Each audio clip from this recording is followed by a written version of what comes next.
ಎಲ್ರಿಗೂ ನಮಸ್ಕಾರ.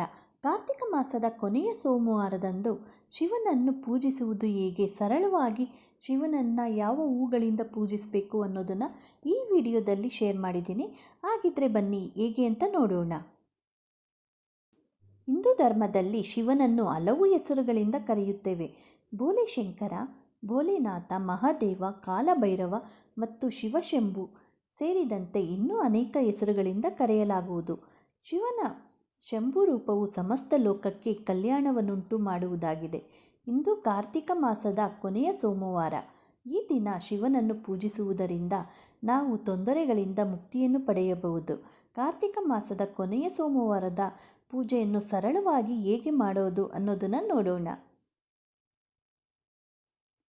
ಬಯಸಿದ ಜೀವನ ಸಂಗಾತಿಯನ್ನು ಪಡೆಯುವ ಬಯಕೆ ಪ್ರತಿಯೊಬ್ಬರಿಗೂ ಇರುತ್ತೆ.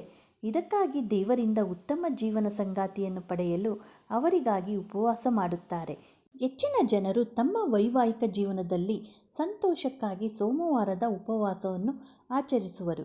ನೀವು ಸಹ ಉತ್ತಮ ಜೀವನ ಸಂಗಾತಿಯನ್ನು ಹುಡುಕುತ್ತಿದ್ದರೆ ಕಾರ್ತಿಕ ಸೋಮವಾರದ ಶಿವಪೂಜೆಯು ಪ್ರಶಸ್ತವಾಗಿದೆ. ಈ ದಿನವನ್ನು ಪಾರ್ವತಿ ದೇವಿ ಮತ್ತು ಶಿವನಿಗೆ ಸಮರ್ಪಿಸಲಾಗಿದೆ. 16 ಸೋಮವಾರದವರೆಗೆ ಭಕ್ತಿಯಿಂದ ಶಿವಪೂಜೆ ಮಾಡುವುದರಿಂದ ಇಷ್ಟಾರ್ಥಗಳು ನೆರವೇರುತ್ತವೆ ಎಂಬ ನಂಬಿಕೆ ಸಹ ಇದೆ. ಪೌರಾಣಿಕ ನಂಬಿಕೆಗಳ ಪ್ರಕಾರ ಸೋಮವಾರದಂದು ಭಗವಾನ್ ಶಿವನನ್ನು ಪೂಜಿಸುವುದರಿಂದ ಅಪಾರ ಶಕ್ತಿಯನ್ನು ನೀಡುವುದಲ್ಲದೆ ಎಲ್ಲ ಇಷ್ಟಾರ್ಥಗಳು ಈಡೇರುತ್ತದೆ ಎಂದು ಹೇಳಲಾಗಿದೆ.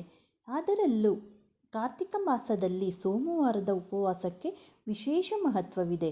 ಇದು ಶಿವನನ್ನು ಆಚರಿಸಲು ಅಂದರೆ ಶಿವಪೂಜೆ ಮಾಡಲು ಒಂದು ಮಂಗಳಕರ ಸಂದರ್ಭ ಎಂದು ಹೇಳಲಾಗಿದೆ. ಕಾರ್ತಿಕ ಮಾಸದ ಸೋಮವಾರದಂದು ಭಗವಾನ್ ಶಿವನನ್ನು ಪೂಜಿಸುವುದರಿಂದ ದೈಹಿಕ ಕಾಯಿಲೆಗಳು, ಕೌಟುಂಬಿಕ ಕಲಹಗಳು, ಹಣದ ಒತ್ತಡಗಳು ದೂರವಾಗುತ್ತವೆ. ಇದಲ್ಲದೆ ಮದುವೆಯಾಗದ ಹೆಣ್ಣು ಮಕ್ಕಳು ಈ ಮಾಸದಲ್ಲಿ ಶಿವನನ್ನು ಪೂಜಿಸಿದರೆ ಶಿವನಂತೆ ಸದ್ಗುಣಶೀಲನಾದ ವರನನ್ನು ಪಡೆಯುತ್ತಾರೆ ಮತ್ತು ವಿವಾಹಕ್ಕೆ ಸಂಬಂಧಿಸಿದ ಎಲ್ಲ ಸಮಸ್ಯೆಗಳು ದೂರಾಗುತ್ತದೆ ಎಂಬ ನಂಬಿಕೆ ಇದೆ. ಕಾರ್ತಿಕ ಸೋಮವಾರದಂದು ಸ್ನಾನ ಮಾಡಿದ ನಂತರ ಯಾವುದೇ ಶಿವನ ದೇವಸ್ಥಾನಕ್ಕೆ ಹೋಗಿ ಮತ್ತು ಶಿವಲಿಂಗವನ್ನು ಹಾಲಿನಿಂದ ಅಭಿಷೇಕ ಮಾಡಿಸಬೇಕು. ಇದರ ನಂತರ ಶ್ರೀಗಂಧ, ಅಕ್ಕಿ, ಹಲಸು, ವೀಳ್ಯದೆಲೆ, ಬಿಲ್ವಪತ್ರೆ ಮತ್ತು ಧಾತುರವನ್ನು ಅರ್ಪಿಸಬೇಕು. ನಂತರ ಶಿವನಿಗೆ ಆರತಿಯನ್ನು ಮಾಡಿ ಓಂ ನಮಃ ಶಿವಾಯ ಎನ್ನುವ ಮಂತ್ರವನ್ನು ಶ್ರದ್ಧಾಭಕ್ತಿಯಿಂದ ಪಠಿಸಿ. ಮನೆಯಲ್ಲಿ ಶಿವನನ್ನು ಪೂಜಿಸುವಾಗ ತಾಜಾ ಹಾಲನ್ನು ಮಾತ್ರ ಬಳಸಬೇಕು ಎಂಬುದನ್ನು ನೆನಪಿನಲ್ಲಿಟ್ಟುಕೊಳ್ಳಿ. ಇದರ ಹೊರತಾಗಿ ಶಿವನಿಗೆ ಅರಿಶಿಣವನ್ನು ಅರ್ಪಿಸಬೇಡಿ. ಅಲ್ಲದೆ ಸುಳ್ಳು ಹೇಳುವುದನ್ನು ತಪ್ಪಿಸಬೇಕು. ಇವುಗಳಲ್ಲಿ ಯಾವುದಾದರೂ ಒಂದು ತಪ್ಪನ್ನು ಮಾಡಿದರೂ ಕೂಡ ಪೂಜೆಯ ಫಲ ಸಿಗುವುದಿಲ್ಲ. ಸೋಮವಾರದ ಉಪವಾಸದಿಂದ ಉತ್ತಮ ಜೀವನ ಸಂಗಾತಿ ಸಿಗುವುದು ಮಾತ್ರವಲ್ಲದೆ ಅನೇಕ ಲಾಭಗಳು ಸಿಗುತ್ತವೆ. ಸೋಮವಾರದ ಉಪವಾಸದ ಮಹಿಮೆ ಬಹಳ. ಈ ದಿನವು ಶಿವನದ್ದು ಎಂದು ನಂಬಲಾಗಿದೆ ಮತ್ತು ಶಿವನನ್ನು ವರಗಳು ಮತ್ತು ನ್ಯಾಯದ ದೇವರು ಎಂದು ಪರಿಗಣಿಸಲಾಗುತ್ತದೆ.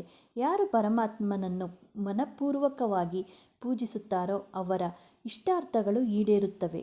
ಈ ವ್ರತವನ್ನು ಆಚರಿಸುವುದರಿಂದ ಕೌಟುಂಬಿಕ ಮತ್ತು ಮಾನಸಿಕ ನೆಮ್ಮದಿ ಮಾತ್ರವಲ್ಲದೆ ಆರ್ಥಿಕ ಲಾಭ, ಸಾಮಾಜಿಕ ಪ್ರತಿಷ್ಠೆ, ಸಂತಾನ ಭಾಗ್ಯ, ಆರೋಗ್ಯ ಲಾಭಗಳು ದೊರೆಯುತ್ತವೆ. ಯಾವುದೇ ಕೆಲಸದಲ್ಲಿ ತೊಂದರೆಯಾದರೆ ಮತ್ತು ನೀವು ಮತ್ತೆ ಪ್ರಯತ್ನಿಸಿ ವಿಫಲರಾಗುತ್ತಿದ್ದರೆ ಸೋಮವಾರದ ಉಪವಾಸವು ಶೀಘ್ರದಲ್ಲೇ ಕೆಲಸವನ್ನು ಪ್ರಾರಂಭಿಸುತ್ತದೆ. ಈ ವ್ರತವನ್ನು ಆಚರಿಸುವುದರಿಂದ ವ್ಯಕ್ತಿಯೊಳಗಿನ ಅಹಂಕಾರದ ಪಾಪಗಳು ನಾಶವಾಗುತ್ತವೆ ಮತ್ತು ಮನಸ್ಸು ಒಳ್ಳೆಯ ಕೆಲಸಗಳನ್ನು ಮಾಡುವುದಕ್ಕೆ ತೊಡಗಿಸಿಕೊಳ್ಳುತ್ತದೆ. ಅಭಿಷೇಕ ಪ್ರಿಯ ಈಶ್ವರನಿಗೆ ನೈವೇದ್ಯಕ್ಕಿಂತ ಹಾಲು, ನೀರು, ಜೇನುತುಪ್ಪ, ಎಳನೀರು, ಸಕ್ಕರೆ, ಖರ್ಜೂರ, ಮೊಸರು, ತುಪ್ಪ, ಹಣ್ಣುಗಳಿಂದ ಅಭಿಷೇಕ ಮಾಡಿದರೆ ಶಿವನಿಗೆ ಹೆಚ್ಚು ಸಂತೋಷವಂತೆ. ಶಿವಪೂಜೆಗೆ ಬಿಲ್ವಪತ್ರೆ ಜೊತೆಗೆ ಶಿವನಿಗೆ ತುಂಬ ಪ್ರಿಯವಾದ 7 ಹೂಗಳನ್ನು ಸಹ ನಾವು ಅರ್ಪಿಸಿ ಪೂಜೆ ಮಾಡಬಹುದು. ಶಿವ ಈ ಆರಾಧನೆಯಲ್ಲಿ ಮಾಡುವಾಗ ಶಿವಪೂಜೆಗೆ ಕೆಲವು ಹೂಗಳನ್ನು ಬಳಸಲಾಗುವುದು. ಶಿವಪೂಜೆಯಲ್ಲಿ ಬಿಲ್ವಪತ್ರೆ ಜೊತೆಗೆ ಕೆಲವೊಂದಷ್ಟು ಹೂಗಳನ್ನು ನಾನು ಈಗ ಹೇಳ್ತಿದ್ದೇನೆ. ಅವು ಯಾವುವು ಎಂದರೆ ಪಾರಿಜಾತ. ಶಿವಪೂಜೆಗೆ ಪಾರಿಜಾತ ಹೂ ಕೂಡ ಬಳಸಲಾಗುವುದು. ಪಾರಿಜಾತ ಹೂ ಅರ್ಪಿಸುವುದರಿಂದ ಶಿವಪಾರ್ವತಿಯರ ಆಶೀರ್ವಾದದಿಂದ ದಾಂಪತ್ಯ ಜೀವನ ಚೆನ್ನಾಗಿರುವುದು.